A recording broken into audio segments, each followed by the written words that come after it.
Como nós vimos na aula anterior, conhecer a língua como sistema em uso, nós estamos no capítulo 3 do módulo 1. A língua é composta por 4 sistemas linguísticos: semântica, que nós vimos, léxico, que nós vimos na parte 1, e agora na parte 2, discurso e gramática. Discurso e gramática são sistemas que compõem a nossa língua. Enquanto o discurso visa compreender a organização textual no contexto real de interação, a gramática estuda as estruturas linguísticas.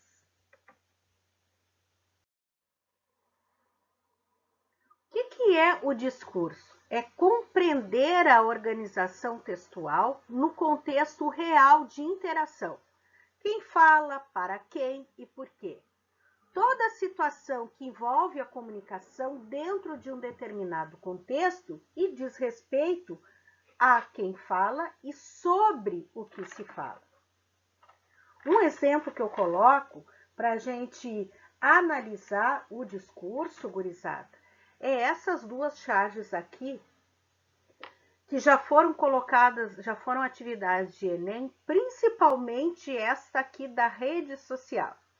Rede social aqui em casa é outra coisa. É o discurso no seu contexto real de interação, onde eu tenho uma linguagem mista, a linguagem verbal escrita e a imagem. Tá? O que é rede social? Neste contexto aqui de interação.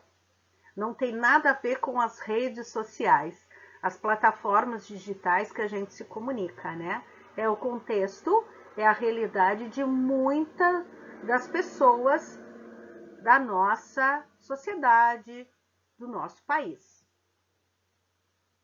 A outra que eu coloco aqui é, bora, TV aberta. Hoje em dia tá uma merda, né? Outra charge que também já foi colocada em Enem. Quanto à fala, na narração ela pode vir de 3 formas. O discurso direto. Por que você não vai à festa? Perguntou Maria. Eu tenho aqui um travessão.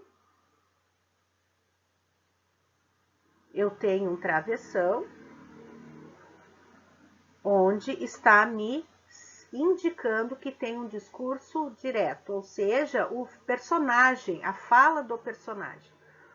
Ou eu posso usar o uso de aspas.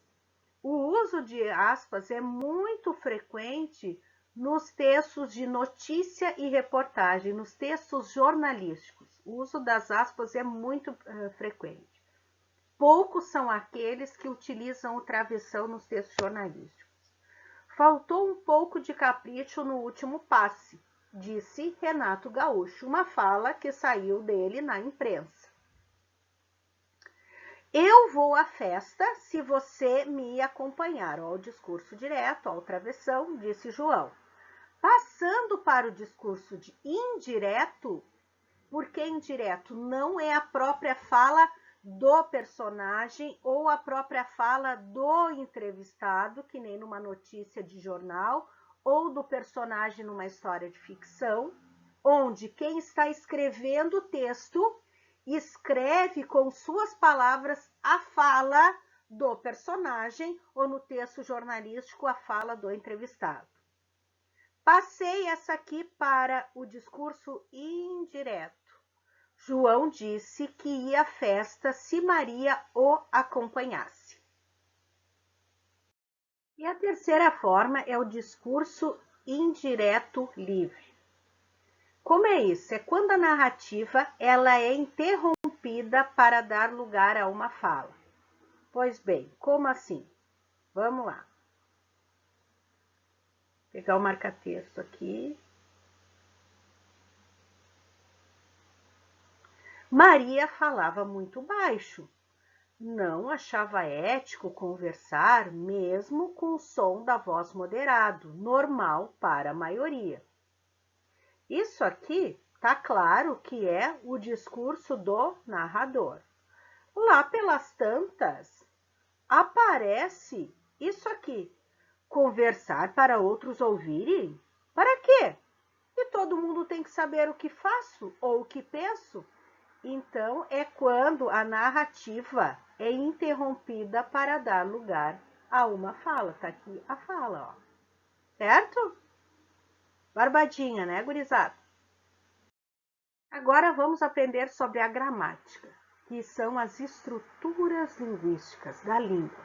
Sabemos que a língua se manifesta de duas formas, oral ou escrita.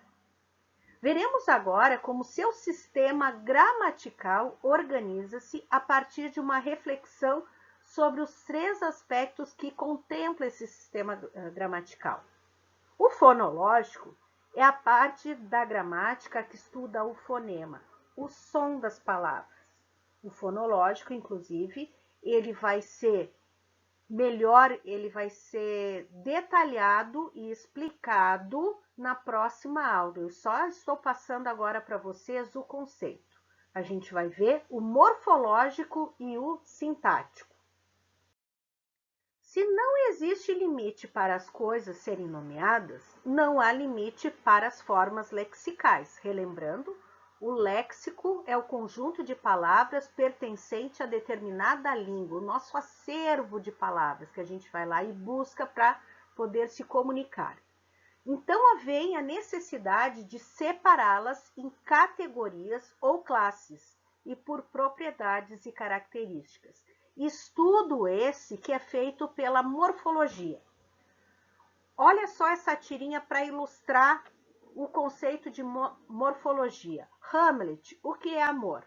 Amor é um substantivo, simples, masculino, abstrato. Você é tão romântico. Frida, ao perguntar a Hamlet o que era o amor, ele, um ogro, explica o significado da palavra amor de acordo com a sua classe gramatical. Então, lembrado das 10 classes de palavras, substantivo, artigo, adjetivo, numeral, advérbio, que vocês vão estudando ao longo do ensino fundamental 2? Pois bem, essa tirinha é um exemplo de como uma palavra pode ser classificada morfologicamente, segundo algumas categorias gramaticais.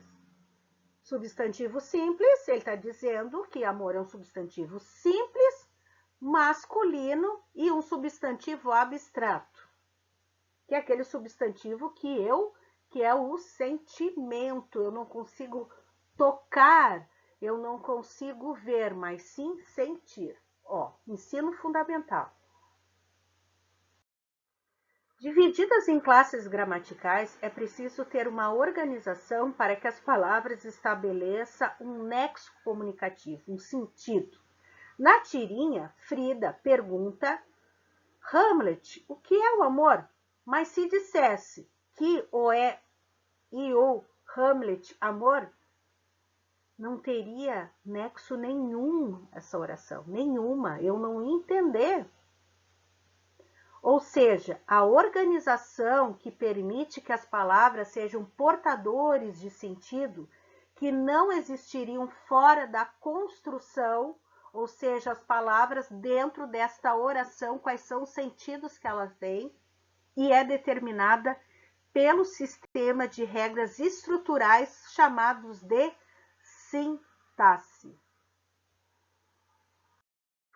Então, vamos compreender direitinho a diferença de morfologia e sintaxe.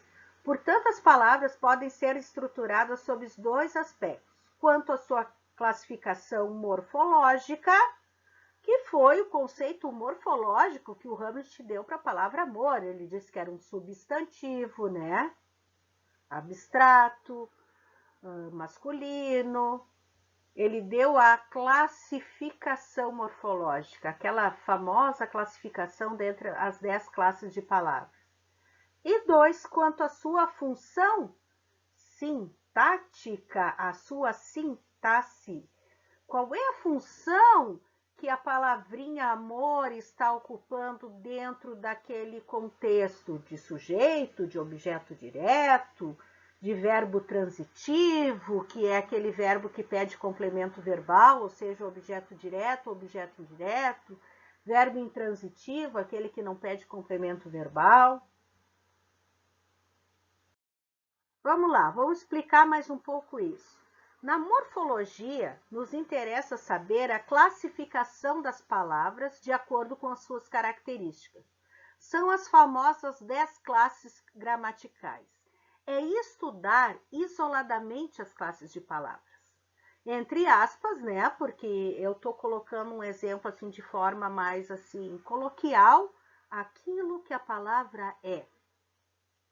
Tipo um macete para vocês conseguirem compreender a diferença de morfologia para sintaxe. Já na sintaxe, nos interessa saber a função que a palavra exerce na frase. Ó a relação da sintaxe aqui no quadrinho. Sujeito, verbo, objeto, predicativo, adjunta adverbial, adjunta de nominal, complemento nominal, agente da passiva, aposto. Todos os conceitos que vocês já viram no ensino fundamental. Então, é o estudo das funções das palavras na oração, aquilo que a palavra faz. Observe as duas frases. Ela abre os olhos, segunda, seus olhos estão abertos. Vamos fazer a análise morfológica da palavra olhos. O que é análise morfológica? É a classificação das palavras dentro das 10 classes de palavras, que naquele quadrinho do slide anterior tem. Olhos é o quê? É um nome. Se é um nome, é um substantivo. É um substantivo comum? Sim, não é próprio, não é nome de pessoa, de rua. É primitivo? Sim, porque ele não é oriundo de outro substantivo. Ele é concreto? Sim, eu consigo visualizar, consigo tocar nos olhos? Sim. É masculino? Sim, é acompanhado de um artigo masculino. Está no plural? Está no plural. É uma palavra que está no plural, lógico. Então, a análise morfológica da palavra olhos é essa, muito simples. É analisar a palavra separadamente, ok? Agora, vamos fazer a análise sintática da palavra olhos. Bom, se a análise sintática eu vou ver o significado da palavra dentro da oração, eu não posso analisar ela de forma isolada. Qual é o contexto sintático da palavra olhos na primeira oração? Ela abre os olhos. Quem é que abre os olhos? Ela. Pergunto para o verbo me responde quem é o sujeito. Ela. Abre é um verbo. Ela abre, ponto. Eu entendo o sentido? Não. É um verbo transitivo. Ele está me pedindo um complemento verbal. Os complementos verbais é objeto direto ou objeto indireto. Objeto direto é o complemento verbal que não vem seguido de preposição. Objeto indireto é o complemento verbal seguido de preposição. Eu sempre falo para os meus alunos, qual é a lista das principais preposições? A, de, em, para compor. A, de, em, para compor. Muito bem. Ele abre os olhos. Ele abre o quê? Os olhos. Então, os olhos é o meu objeto direto. Mas o que está me perguntando? Está me perguntando a análise sintática da palavra olhos. Então, o artigo os não pode ser analisado. Certo? Muito bem. Eu tenho aqui o meu objeto direto. Só que olhos aqui, ele é o quê? Ele é o núcleo do objeto direto. Porque se eu tirar olhos do objeto direto, vai perder o sentido. Qual é, então, a análise sintática? Qual é a função sintática da palavra olhos na primeira oração? Exerce a função de núcleo do objeto direto. Então, aqui eu tenho o sujeito, vou ver se eu consigo escrever. Não, não rolou. Fica difícil. Sujeito, o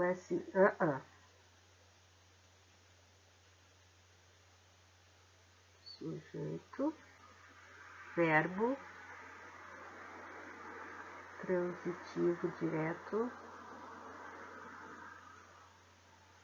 objeto direto. E olhos, o núcleo, né? Vou botar o Nzinho aqui. Tá feio, né, gurizada? Mas deu para entender, né? Muito bem. Ok. Agora vamos analisar a palavra olhos na segunda oração. Seus olhos estão abertos. Muito bem. O que é que estão abertos? Primeira coisa numa oração foi identificar o sujeito. Para eu achar o sujeito, gurizada, eu pergunto para o verbo. O verbo é o X9, é o cara que sempre vai entregar o sujeito da oração. Quem é que estão abertos? O que é que está aberto? Seus olhos. O que é que está aberto? Seus olhos. Seus olhos é o meu sujeito. Tá? Muito bem. É o que me interessa, tá perguntando sobre olhos. Tá aqui ele. Mas a análise é olhos. Então, qual é a função de olhos aqui? É o meu núcleo do sujeito, porque se eu tiro ele da oração, perde o sentido. Então, olhos, na segunda oração, exerce a função sintática de núcleo do sujeito. Certo? É isso aí. Na videoaula de hoje, é isso que a gente viu. Se tiver qualquer dúvida a respeito sobre isso, me perguntem imediatamente via plataforma. Não deixe ficar nenhuma dúvida, tá, gurizada?